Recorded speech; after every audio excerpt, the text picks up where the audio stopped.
Sure know a lot about me for another asshole hiding behind a voice changer. Oh, I'm not hiding, Sydney. Not this time. Hello everybody, welcome back to Screenstars. I'm here today to bring you my review for the 2026 horror sequel, Scream 7. The film is directed and written by Kevin Williamson, and it stars Neve Campbell, Courtney Cox, Isabel May, Jasmine Savoy Brown, Mason Gooding, Anna Camp, Joe McHale, Celeste O'Connor, and Matthew Lillard. Now, the film follows Neve Campbell's Sydney. She is trying to live a normal life with her husband, played by Joe McHale, who is the sheriff of the local town. Her daughter, Isabel May Tatum, is a typical teenager. She's a bit bratty, she's a bit angry, she doesn't really know a great deal about what's happened in her mum's past other than what she sees online. Mum's not for sharing, she's been a bit overprotective, etc, etc. And then she is contacted, Sydney, once again by the ghost-faced killer, threatening this time to kill her daughter Tatum as well as destroy her family. Sydney then has to kind of go into protection mode, go into Sydney mode from the previous films in order to protect her family and take care of the ghost-faced killer, who may or may not be someone from her past. Right, what are my thoughts on Scream 7? Well, much has been said about this one leading up to its production and release, so on and so forth. The two leads from the last couple of films, including Jenna Ortega, have now left the franchise. It wouldn't surprise me if they don't turn up back in the next one or the one after that. Neve Campbell wasn't in the last one that was set in New York City. They decided to, be cheapskates and not pay her what she was worth.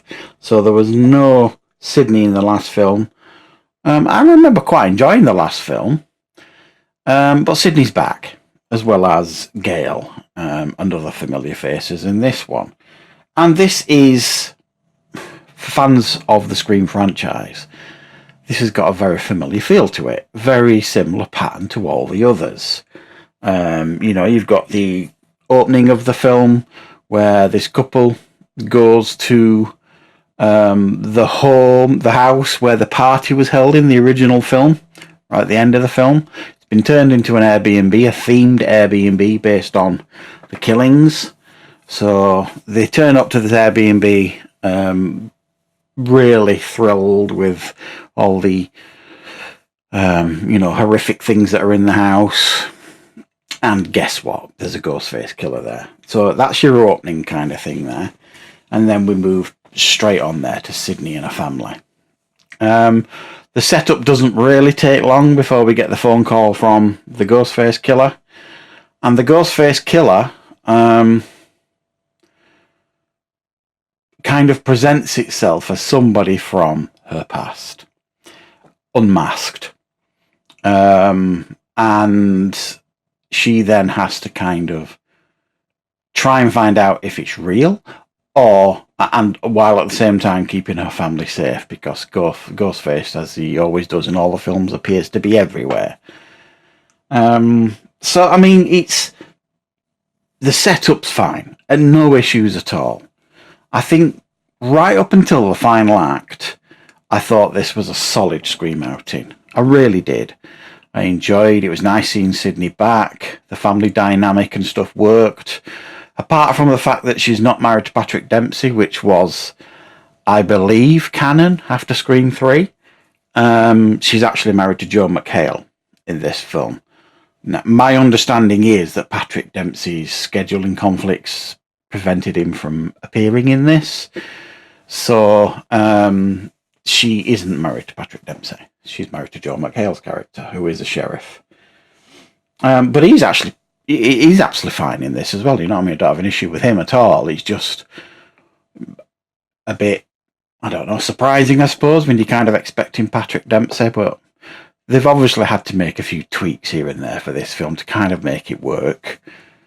And it does, like I say, the most of the film works quite well. You know, there's some good set pieces, there's some very graphic kills.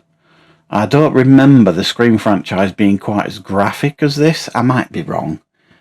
I mean, compared to things like The Terrifier, it's still not in that league or anything, but I just don't remember it being this graphic, but I could be wrong. I really could. But there are some really quite graphic kills in this. You know, they do prize in a couple of characters from the last two films. You know, we've got Mindy and Chad make an appearance here that were in the last couple of films. So they are trying to kind of keep them connected. Even though you could argue they're not really given a huge amount to do in the film. We've obviously got Courtney Cox returning as Gail Weathers. Apart from a crucial moment in the film, and then another scene in the film where she interviews Sydney. After that, that's it. She's not given anything really important to do. It's just kind of like, okay, we're done with that character now. Let's move on. Which it seemed a little bit odd to me that she wasn't going to be involved in some way following, you know, her involvement at that part in the film. But there were some inventive things going on here. You know, trying to look at like internal cameras to get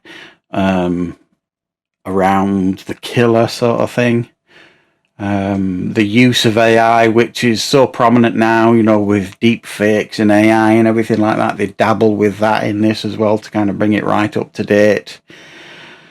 So it does have a lot going for it. I think this is it's reviewing fairly poorly from what I can tell, but as I've said, right up until the final act, I thought this was a fairly solid Scream film.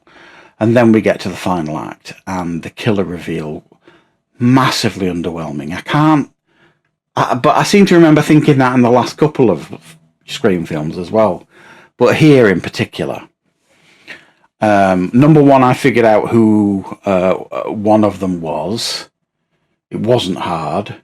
And then the other one was just so lame. It just, for me, made no sense. So there was absolutely an underwhelming reveal at the end of the film, as far as I was concerned, that I think let the film down quite poorly, if I'm being honest. So beyond that, I think this is a decent Scream film. I think it's, you know, in keeping with the last couple. It does all right, you know, it's a fairly solid outing. And for those of you that get a kick out of the final act, because there may be some of you that really enjoy it, you might come away buzzing from this. I came away a little bit underwhelmed, but when I actually sit down and think about everything that I saw in the film, I thought it had its moments for sure, and it was really good to see Sydney back in the film. In the franchise, Neve Campbell. So yeah, that's my thoughts, guys, on Scream 7. I think it's a worthy addition to the franchise. Let me know your thoughts, and I will of course be back with plenty more reviews and content on the channel very, very soon.